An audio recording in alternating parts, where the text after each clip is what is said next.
Hello dear student, welcome to my channel MI tuition point. দেখো, দীর্ঘ অপেক্ষার পর তোমাদের কিন্তু এএনএম, জিএনএম এবং জেমফার এদের কিন্তু রেজাল্ট বাড়িয়ে গেল। ঠিক আছে, তো আশা করছি তোমরা সবাই রেজাল্ট নিজে নিজে চেক করে নিয়েছো। এবার দেখো, সবার কাছে একটাই প্রশ্ন যে স্যার কত র্যাঙ্কের মধ্যে কী রকম, কত র্যাঙ্ক হলে আমি গভর্নমেন্ট পাবো। ঠিক আছে, তো আজকের এই ব্যাপারে তোমাদের আমি ডিসকাস করতে চলেছি কত র্যাঙ্ক থাকলে তোমার গভর্নমেন্ট কলেজ পাওয়ার চান্স আছে। ঠিক আছে, তার আগে তোমরা দেখো যে র্যাঙ্ক কার্ডটা তোমরা ডাউনলোড করেছো, একটা জিনিস দেখে রাখো যে র্যাঙ্ক কার্ডটা তোমরা ডাউনলোড করেছো সেখানে কিন্তু দেখো এখানে তোমার স্কোর থাকবে। ঠিক আছে, এটা আমি যেটা দেখাচ্ছি এটা একটা যেটা দেখাচ্ছি এটা হলো জেমফা এক্সামের। ঠিক আছে, এটা কিন্তু একটা জেমফা এক্সামের এটা র্যাঙ্ক কার্ড এখানে দেখাচ্ছি। দেখো এখানে স্কোর থাকবে এবং দেখো এখানে মেরিট লিস্ট আছে। মেরিট লিস্ট এটা হচ্ছে জেনারেল র্যাঙ্ক এবং দেখো এসটির র্যাঙ্ক হয়েছে 90। ঠিক আছে, তো এইভাবে দেখতে হবে। এবার যারা দেখবে এটা জেমফাদের ক্ষেত্রে বলছি।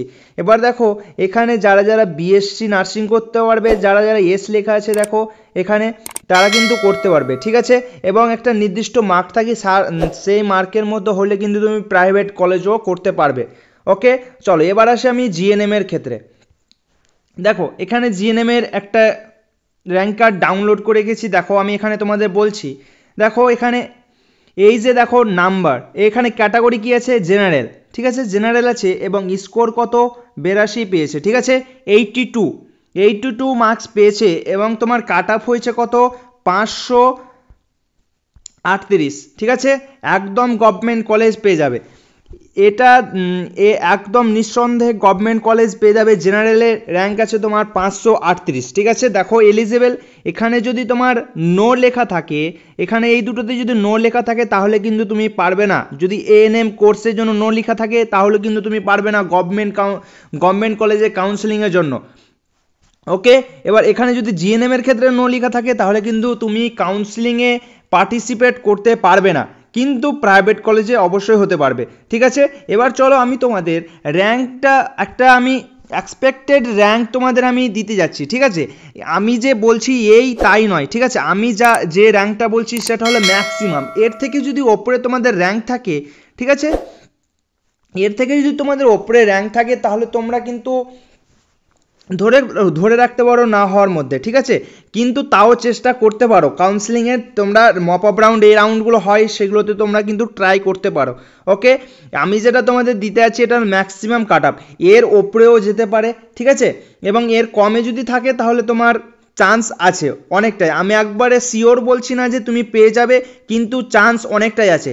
এবার তোমরা কি করবে, এই যে ভিডিওটা দেখছো তোমাদের র্যাঙ্ক কার্ডে দেখো তোমাদের র্যাঙ্ক কত এসেছে এবং কোন ক্যাটাগরি থেকে, অবশ্যই আমাকে তুমি কমেন্ট সেকশনে বলবে। ঠিক আছে, সবাই কিন্তু তোমাদের র্যাঙ্ক এবং কি ক্যাটাগরিতে র্যাঙ্ক হচ্ছে কত সেটা কিন্তু অবশ্যই কমেন্ট সেকশনে বলে যাবে। ঠিক আছে, আমি ইন্ডিভিজুয়ালভাবে সবাইকে রিপ্লাই দেওয়ার চেষ্টা করব। চলো তাহলে আজকের যে কাট আপটা এনেছি দেখো, এটা হচ্ছে জিএনএম এর কাট আপ। এটা জিএনএম এর কাট আপ, এক্সপেক্টেড কাট আপ।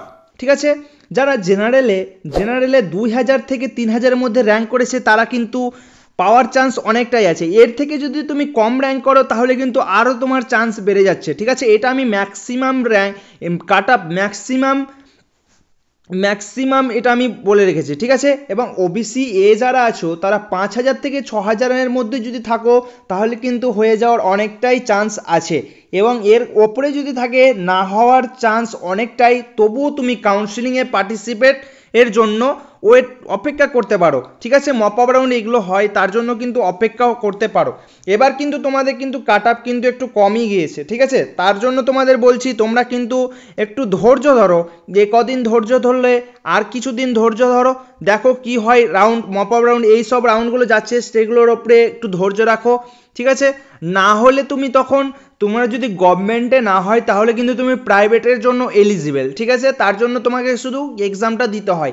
তো তোমরা যদি গভর্নমেন্ট যদি না হয় তো অবশ্যই তোমরা প্রাইভেটের জন্য এলিজিবল। ওকে, এবার দেখো ওবিসি বি 4000 থেকে 5000-এর মধ্যে যাদের র্যাঙ্ক আছে তাদের কিন্তু হয়ে যাওয়ার অনেক চান্স আছে। ঠিক আছে, এবার দেখো 5000 থেকে 70000। ঠিক আছে, 5000 থেকে 70000-এর মধ্যে যদি র্যাঙ্ক হয় তাহলে কিন্তু তোমার এর মধ্যে যদি হয় তাহলে কিন্তু হয়ে যেতে পারে। ঠিক আছে, এসটি কত, 8000, এবং পিডাব্লিউডি কত, পিডাব্লিউডি হচ্ছে তোমার 15,000, পিডাব্লিউডিতে যদি 15,000 র্যাঙ্ক করে তবুও কিন্তু তোমার হয়ে যাবে, ঠিক আছে।